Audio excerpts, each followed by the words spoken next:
Six Nations round number 2, folks. England up against France. Le Crunch from Twickenham. The teams are out. England are going with the double Smith combo. There's no Freddie Stuart this week. And for France, Jalibert has got the nod at number 10 ahead of Thomas Ramos with Romain Intermac's suspension.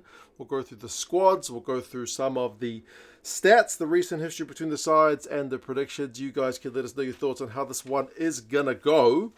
England are ranked 7 in the world, up against 4th in the world ranked France.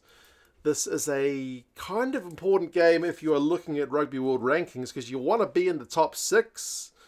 And you probably need to win your home games if you're England, because top 6 means a top ranked seeding at the next Rugby World Cup. So this is a pretty important game for England.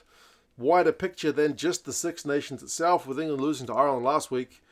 They need to win this one to keep their hopes of the championship alive. Remember, England's fixtures kind of get progressively easier if you're looking at the rankings of their opponents throughout the tournament. But France at home compared to Ireland away last week doesn't seem a heck of a lot easier, because France absolutely put Wales to the sword last week. But you would think it's going to be somewhat of a tougher test this week for this French side. For England, as I said, they've gone double Smith.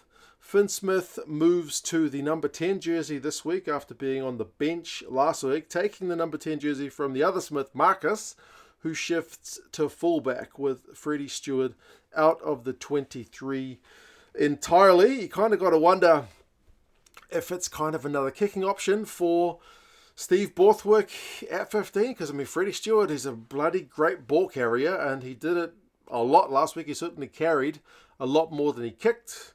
Do you have the double kicking option to ping the ball back into French territory? Maybe that's going to be on the menu, because England certainly did kick a lot last week, but we'll get to those stats shortly. But yeah, it's a double playmaking option. And Marcus Smith's defensive game will certainly get tested, because it's a different thing defending at fullback from at number 10. The front row is unchanged. Genge, Cowan-Dickie, and Stuart. They've got a big French pack in front of them, but they'll be backing themselves to at least get parity against those guys. Itoje and Martin continue on as the two locks. Itoje was your main line-out man last week with, they had kind of the 3 sevens in the back row, meaning there was a little bit more work for Maro to do in terms of shouldering the line-out burden, but he's always going to be your main line-out jumper, because that's one of his key skills.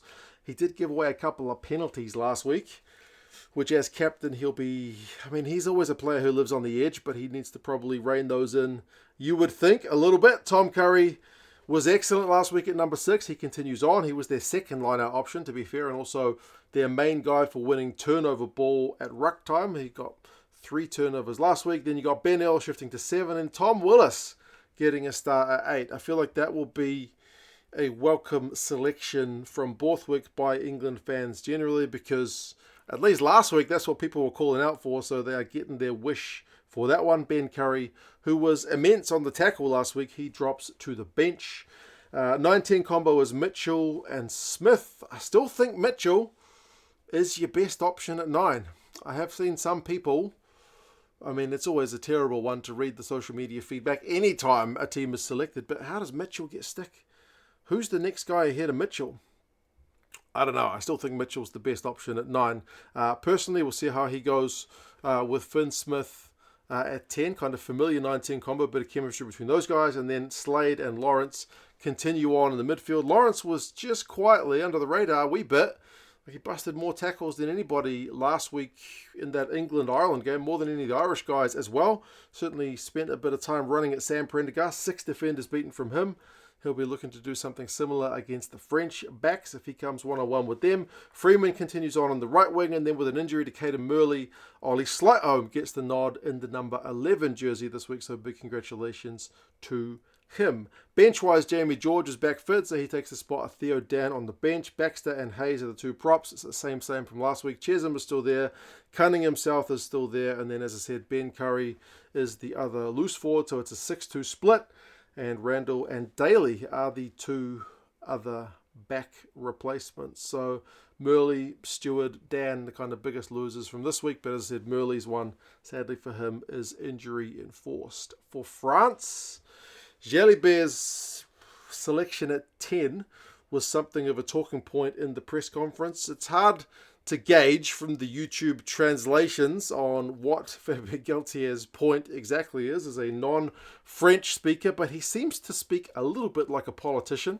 He seems to speak kind of around the answers to his questions, but when asked about Jalibert's selection, he kind of seemed to be flagging the idea that it wasn't really a controversial one for him to be selected at 10, and that everything is done kind of rationally and for the best of the player and the club and the team, being his club when he went back to his club last year famously instead of being in the wider squad, the non-playing squad for the November tests. So he seemed to be implying that the media made a bigger deal of that than it really was at the time. So Jalibert, he is there at 10. It'll be interesting to see if he kicks much, because we didn't see much kicking from Intermac last week. It was largely from Dupont and from Ramos, but Jalibert has certainly got that in his game as well. Gros, Moefana and Antonio, that is the same front row as last week. They'll be looking to turn the screws on England as well, but as I said, I don't know that they got as much pay as they would have liked against Wales in that area last week. Roumat and Matthieu continue on as your locks. So there's still no Flamand. He is still unavailable, unfortunately, but Roumat was their main line-out guy last week. He won 5. And all the French guys seem to be getting involved with the offloading game, to be fair. They absolutely got that going against Wales. Even big Matthieu flinging an offload at some point during the game. Course, Boudillon and Aldrit are the other back rows. Boudillon was the kind of secondary liner option aside from big Roumat. And then Aldrit was in fine form. You know, when you've got as many carries as you do tackles, you've got high work rate, 18 tackles, 18 carries, and the most run meters of any French player last week. He was kind of in very hard to play form. Likewise, Antoine Dupont set up 3 tries before he was substituted early on in the second half. He still captains the side at 9. A lot of talk about him going into this match. They asked Finn Smith, what do you think about Antoine Dupont? He said he's basically the greatest player that he's ever seen play, but he also put that out there saying he's only 22 years old, so a lot of the guys who are in previous generations he may not have seen, but certainly was in very hard to stop form last week for France. The midfielders Moefana and Barassi, that's kind of no change from last week, and likewise Bielle-Biarrey continues on the left wing, but there's a return to Damian Penaud on the right wing. Atisogbe got 2 tries last week when Penaud was unfit, but not enough to keep Penaud out of that right wing spot. Kind of expected, I think. And then Ramos continues on at 15. You need to be careful if you're going to kick that guy the ball, because he loves 50-22 as Thomas Ramos. He's got a really good eye for it and very accurate boot. Marchand, Bay and Colombe are the 3 front row replacements, so no changes. Arado, Guillard and Jagu are the 3 other forward replacements, so again, no changes there. It's a 6-2 split, and Ligarec and Gaetan, the 2 back replacements. So the bench essentially unchanged from last week. Intermac's red card kind of came at a pretty unfortunate time, because you feel like he'd have certainly been playing this one and getting himself back into French colours after such a long absence. But it is Jalibert's turn this week. Some stats. I mentioned England kicked a bit. Average for kicking from hand last week was around 29 or 30 if you average it out across the 6 teams of the 6 nations. England were at 38, so a lot more than usual. And they didn't offload a heck of a lot. They were the lowest of the teams from last week. They offloaded 3 times, which was even less than Wales offloaded against France, which is a little bit surprising, because when we saw England beat Ireland last year in that famous win at Twickenham, it was a game where England kind of went against their usual play of high kicking and low offloading, where they offloaded more and they kicked a lot less. But they reverted to type last week against Ireland away in Dublin, and it didn't get the result for them. So it'll be interesting to see if they keep that tactic this week. They still won a lot of turnovers. They won more turnovers than anyone else. When you got Curry and Earl there in the back row, it's perhaps to be expected. I mean, 3 of the 8 turnovers they won were from Tom Curry alone, as I mentioned. For France, they did get their offload game going against Wales, and it was interesting to see it wasn't any one player being relied upon to do the offloads. It was Kroos and Matthieu, as well as like Dupont and Intermac as well. So they've got good skill sets in terms of their handling from many of their their players. They got the maul going as well with that big pack. I think they mauled 9 times all up against Wales, so putting some physical pressure on. They got a maul try from that as well, but they can also score tries from cross kicks, as we saw. So they're a hard team to kind of pigeonhole into kind of one style of play. They can certainly beat you the kind of ball up the jump away, and they can beat you with some flair as well. The main trouble for France last week, you feel like, was the knock-ons. Like as they offloaded 13 times, they also knocked it on 13 times. So if they'd held on to more ball, they could have had more points, which is kind of a scary prospect. Last 5 results between the sides seems pretty evenly split at 3-2, but the last 3 wins have all been French wins. So they have had the wood on the English in recent times.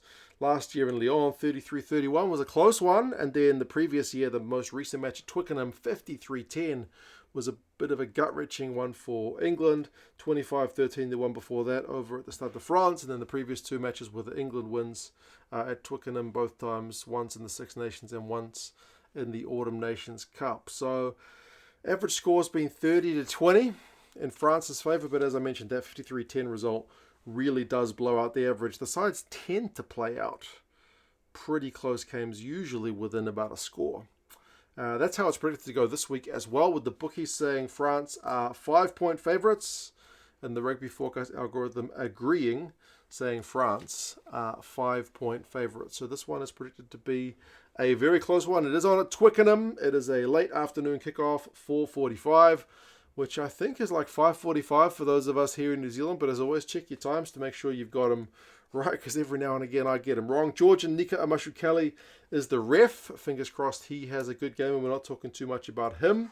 If you want to get yourself some England gear, and wearing England gear is the one jersey that, well, that and the Aussie one, that people ask me, why the hell are you wearing that jersey? How can you bring yourself to wear that jersey? I tend to wear the underdogs jersey, and because France are favourites, I'm wearing an England jersey for this one, as I was for the preview for the Ireland game last week. But if you want some England gear, check out the link down in the description to England Rugby Store. You can get yourself some England gear. I bought this hat from England Rugby Store last year. See if there's any deals on. Tell them 2 cents sent you by using that link. I would greatly appreciate it if you are into getting yourself some gear. But yeah, you guys let us know your thoughts how this one is going to go. Subscribe to the channel if you haven't done so already, folks. Can England get a win at Twickenham, or is France going to continue in winning ways? Take care of yourselves, and I'll talk to you guys again soon. See you later.